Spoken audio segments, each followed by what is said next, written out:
Assalamualaikum warahmatullahi wabarakatuh. Waalaikumsalam warahmatullahi wabarakatuh. Alhamdulillahi anzala al-Qur'an hudan lin-nasi wa bayyinatin minal huda wal furqan.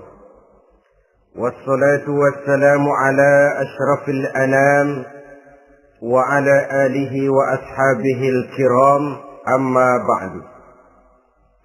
Saudara-saudara kaum muslimin rahimakumullah. Setiap penganut agama di dunia ini mempunyai sesuatu kitab yang dianggapnya sebagai kitab suci.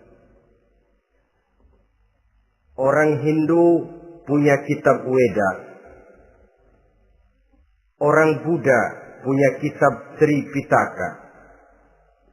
Yahudi mempunyai Taurat. Nasrani mempunyai Injil. Penganut Konghucu punya kitab Tao Te Ching. Orang Majusi punya kitab Zen Avesta. Orang Kebatinan punya kitab Serat Centani, Hidayat Jati, Darmo Gandul, atau Gatoloco. Sementara kita umat Islam oleh Allah diberikan Al-Quranul Karim. Mengapa kita yakini Quran ini sebagai kitab suci? Pertama, ia bebas dari intervensi dan investasi manusiawi. Ia sepenuhnya, baik isi maupun redaksi, adalah produk dari Allah Subhanahu wa ta'ala. Kita yakini Quran kitab suci karena sampai hari ini belum ada seorang pun yang sanggup membuat seperti itu. Suatu kitab hanya dinamakan suci kalau dia bersih dari investasi dan intervensi manusia. Al-Quran ini sejak turunnya 14 abad yang lalu telah menantang. Wa in kuntum fi raibin mimma nazzalna ala abdina fa'tu bi suratin min misli.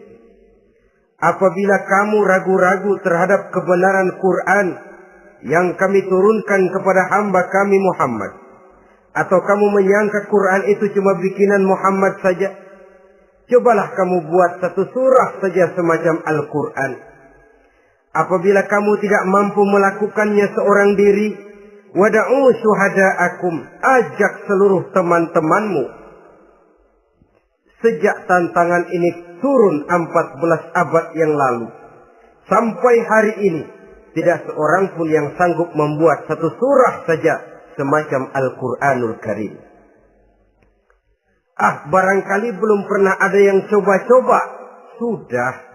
Di antaranya apa yang dilakukan oleh Musailamah Al-Kadzab.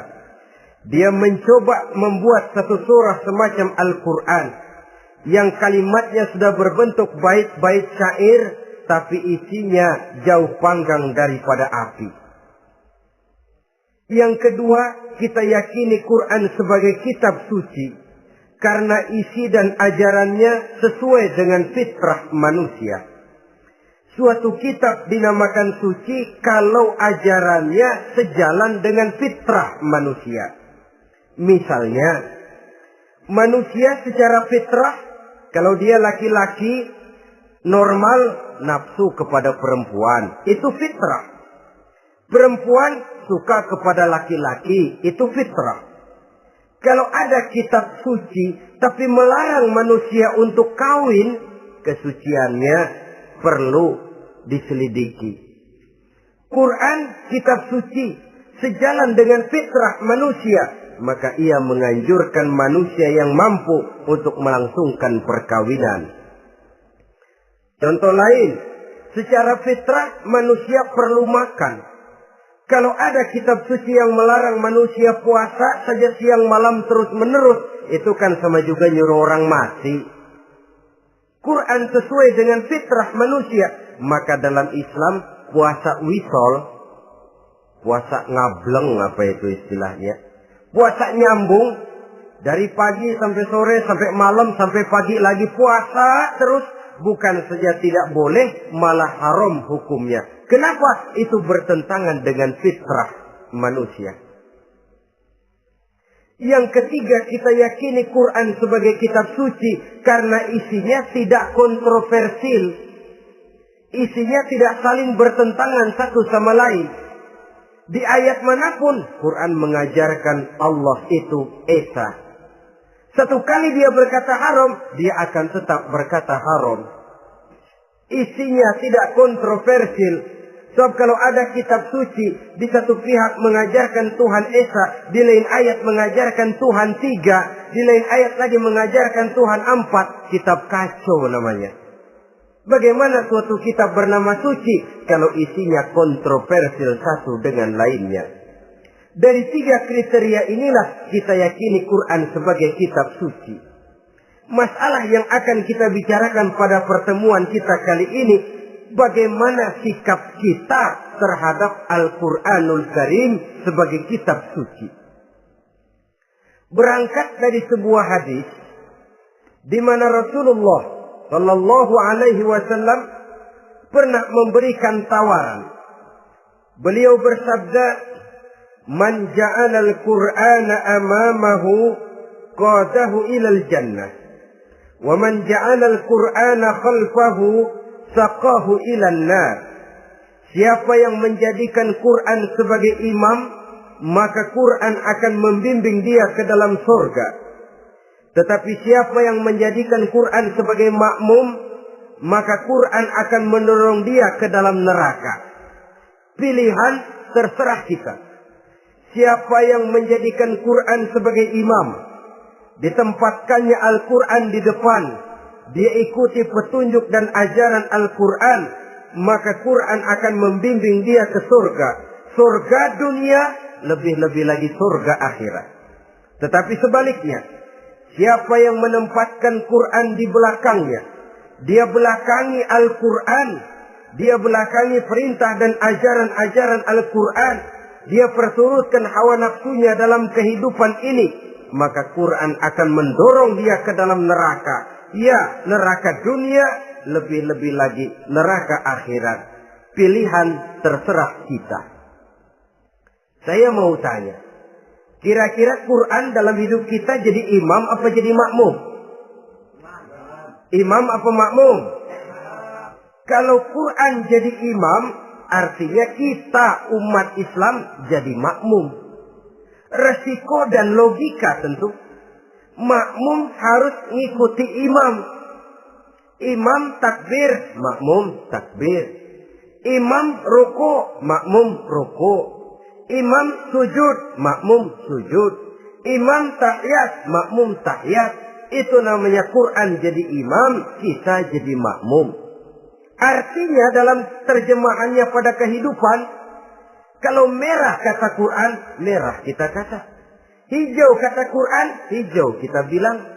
Ke barat kata Quran, ke barat kita pergi. Ke timur kata Quran, ke timur kita berangkat. Halal kata Quran, halal kata kita.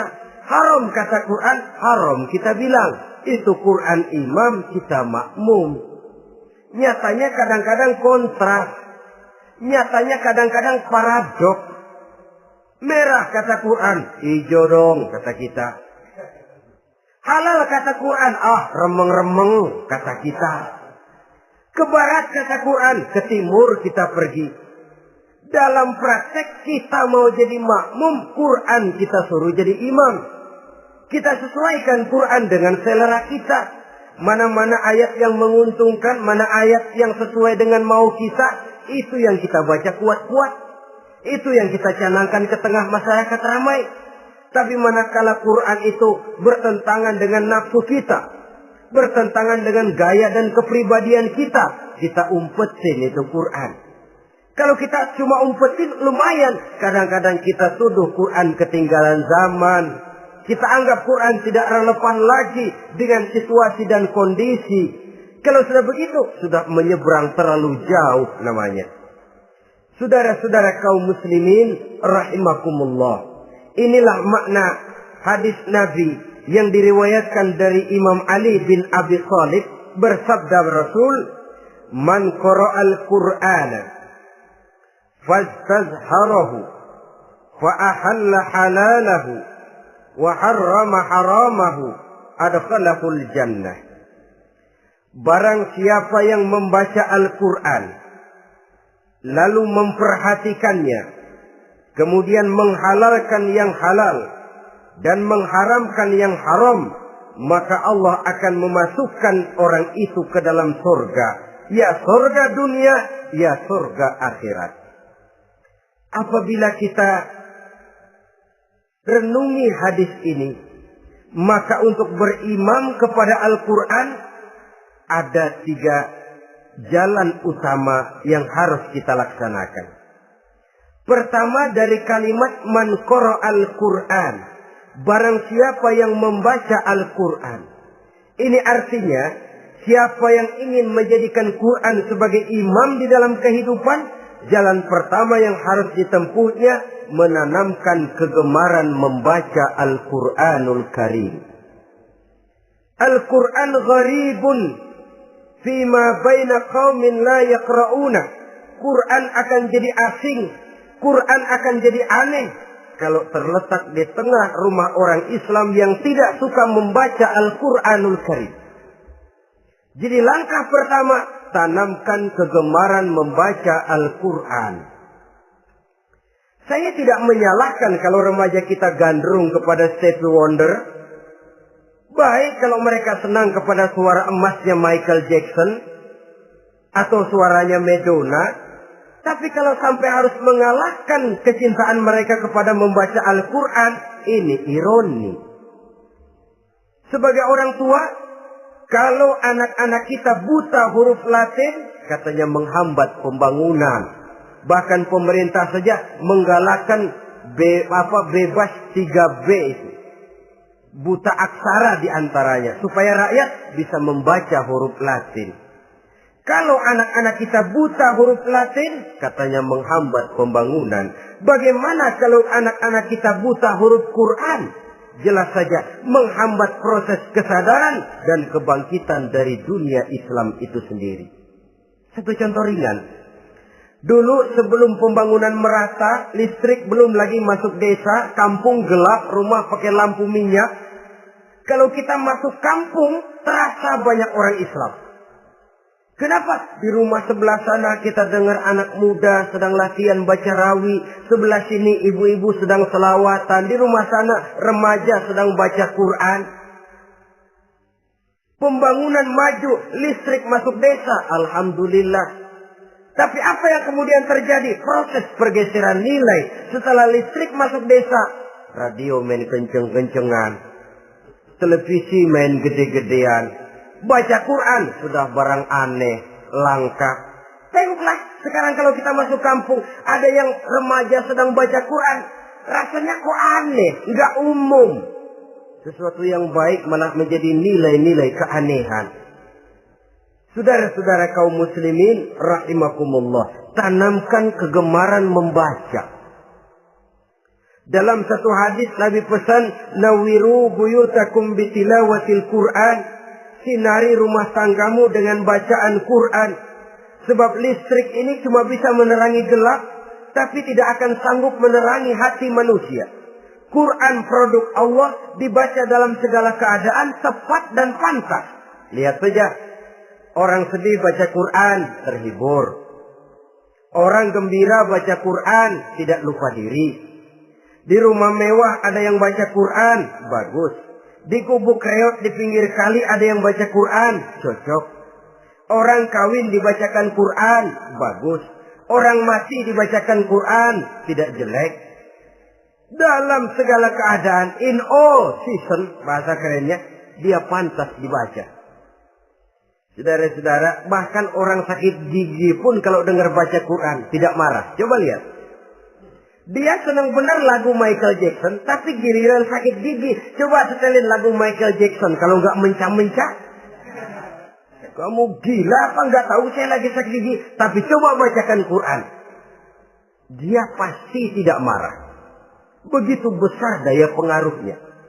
Bahkan Abu Jahal sama Abu Lahab pernah rapat. Kata Abu Jahal sama Abu Lahab, Mas Lahab, gini loh Mas. Kenapa? Ini saya pikir-pikir salah satu yang menyebabkan kenapa saudara kita banyak ikut ajaran Muhammad. Mereka kalau sudah dengar bacaan Quran terpesona. Jadi kita blokir saja. Caranya gimana? Kasih pengumuman kepada Quraisy, jangan sekali-kali mau dengerin Muhammad baca Quran. Kamu juga jangan.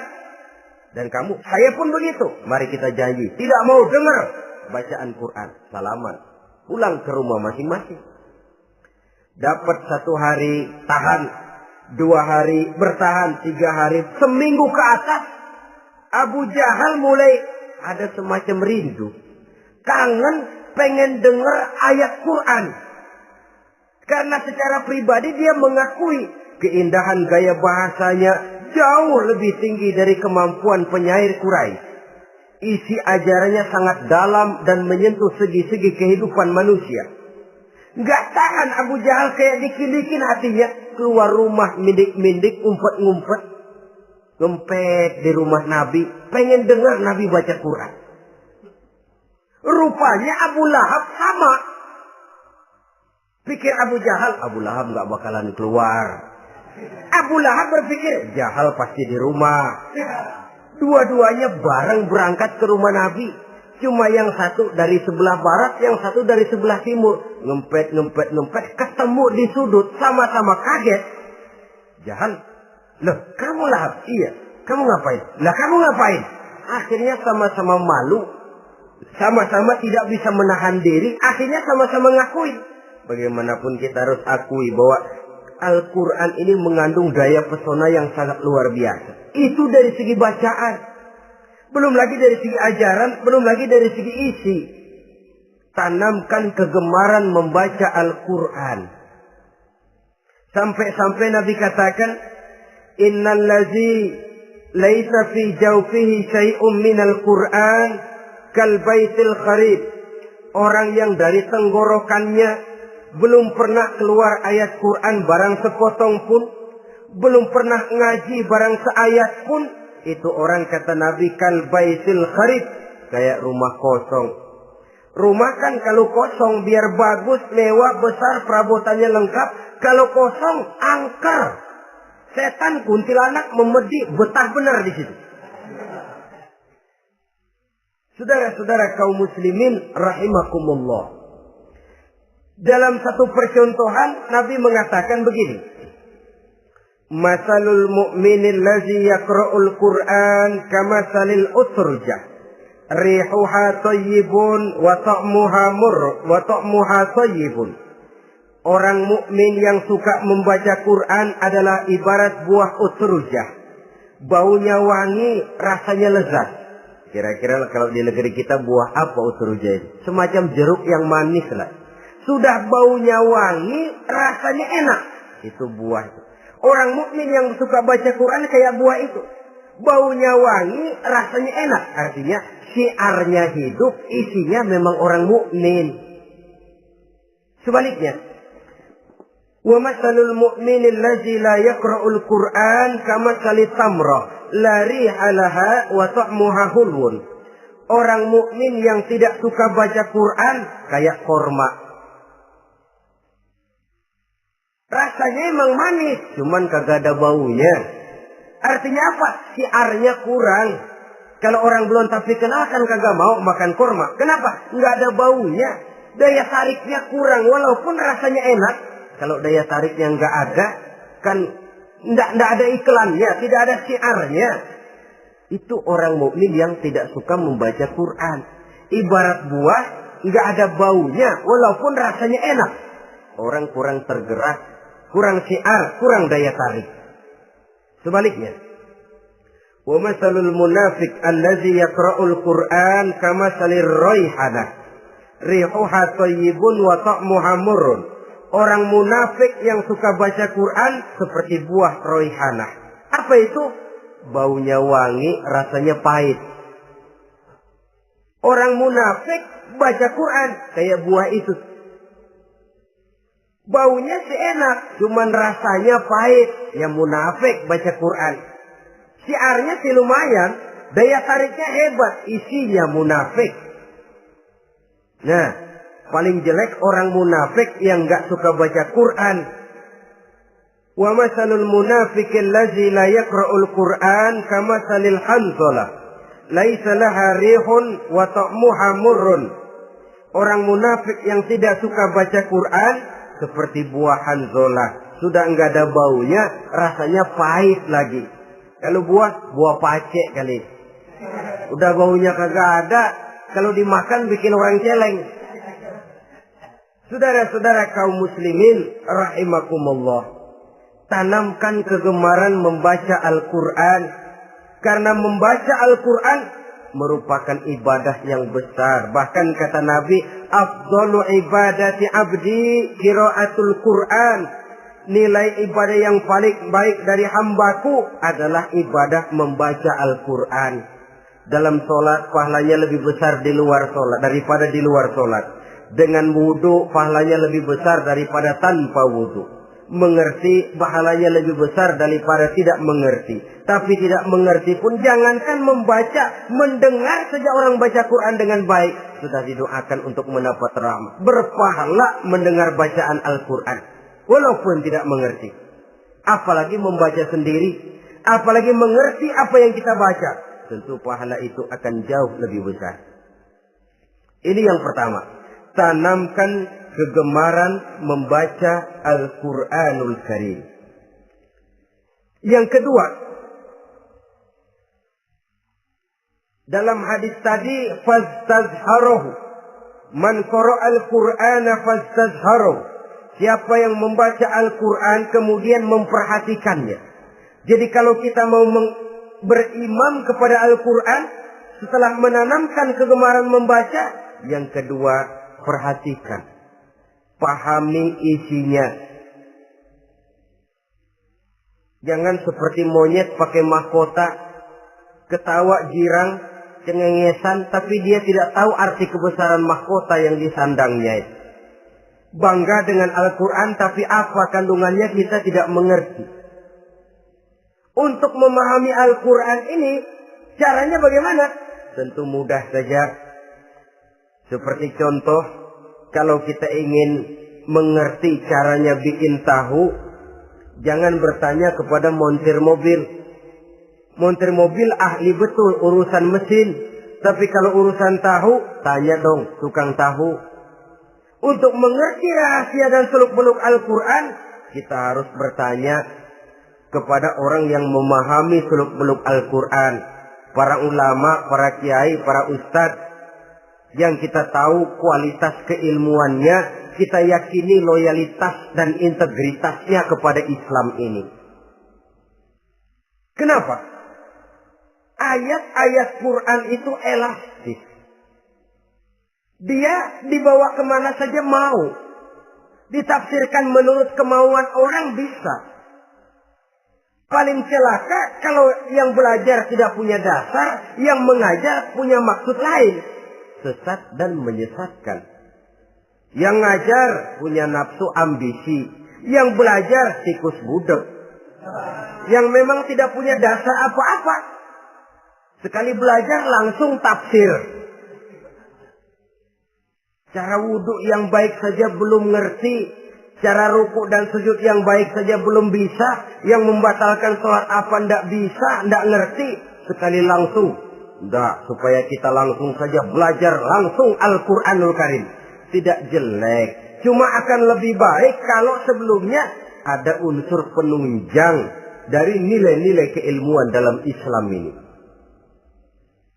Disinilah perlunya menghidupkan majelis-majelis taklim. Sebab kalau Al-Quran hanya dipahami dan dikutak-kutik menurut maunya rasio saja, kekuatan rasio terbatas.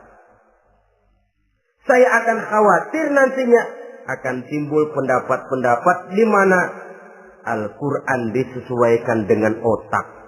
Bukan otak ngikuti Quran, tapi Quran disuruh ngikuti otak. Contoh yang dekat saja. Kalau saudara ngukur kayu pakai meteran, itu kira-kira meteran ikut kayu, apa kayu ikut meteran? Ayo, kira-kira kayu ikut meteran, apa meteran ikut kayu? Meteran ikut kayu. Bagus. Kalau meteran ikut kayu, artinya nggak ada meteran benar di dunia ini. Kayunya kependekan, meterannya dipotong. Kan begitu loh. Meteran ikut kayu namanya. Bukan meteran ikut kayu, tapi kayu yang harus ikut meteran. Otak harus ikut wahyu. Jangan wahyu disuruh ikut otak. Manusia ikut Quran, jangan Quran disuruh ikut manusia. Dan kaum orientalis, ya, orang barat di luar Islam yang mendalami, mempelajari Islam dengan tujuan mencari kelemahan Islam untuk menghantam umat Islam. Itu sengaja mencari ayat-ayat yang mereka kumpulkan untuk menghantam umat Islam. Supaya mereka meragukan Qur'annya untuk kemudian pada suatu saat meninggalkan Qur'an sama sekali. Timbullah pendapat ada ayat Quran yang sudah tidak sesuai lagi katanya dengan situasi dan kondisi. Seolah-olah otak manusia sudah jauh lebih pintar daripada Al-Quranul Karim. Saudara-saudara kaum muslimin rahimakumullah. Inilah yang kita berlindung dari Allah. Sebab secara demikian dengan kata lain kita secara tidak sadar sudah mengurangi kemahamutlakan dan kesempurnaan dari Allah Subhanahu wa ta'ala. Untuk memahami Al-Quran, maka kita harus bertanya kepada ahlinya, mengaji, menghidupkan majelis-majelis taklim. Jangan sampai Al-Quran menjadi awam di tengah masyarakat Islam sendiri. Ini jalan yang kedua, memahami isinya. Sehingga dengan demikian, manakala Al-Quran dibacakan orang, pemikiran kita tidak lagi terpusat kepada kemerduan suara orang yang membaca, tapi tertuju kepada isi yang dikandungnya. Sehingga dalam kondisi semacam itu, boleh jadi tiap kali dibacakan Al-Quran, nilai iman makin tambah. Kita dengar orang baca, Alam tara kaifa fa'ala rabbuka bi ashabil fil. Terbayang oleh kita bagaimana Raja Abrahat dengan pasukannya mau menghancurkan Ka'bah. Bagi Allah cukup menurunkan burung ababil, hancur lebur Abrahat, raja besar dengan seluruh pasukan gajahnya, berantakan dibuatnya cuma dengan burung ababil. Allah Maha Besar, Allah Maha Kuasa. Tambah iman. Kalau tidak, ya seperti yang banyak terjadi. Quran menceritakan azab, kita malah kesenangan. Walakum azabun alim. Kamu akan mendapat azab yang pedih. Kita teriak di pojokan, toyib, toyib. Allah, alhamdulillah. Digambarkan azab malah baik-baik. Bahwa kita suka, kita gemar kepada bacaan Quran dengan suara yang merdu, alhamdulillah. Akan lebih baik lagi kalau kita mengerti apa yang dibacanya. Sebab perintah membaca tersirat makna perintah untuk memahami. Perintah memahami tersirat makna untuk mengamalkan. Dengan kata lain, kita hanya bisa mengamalkan Quran dengan baik kalau kita mengerti isinya. Kita hanya bisa mengerti isinya kalau kita rajin membacanya. Baik membaca yang tersirat, baik membaca yang tersurat dengan petunjuk para alim ulama, para kiai, dan orang-orang yang ahli di bidang itu.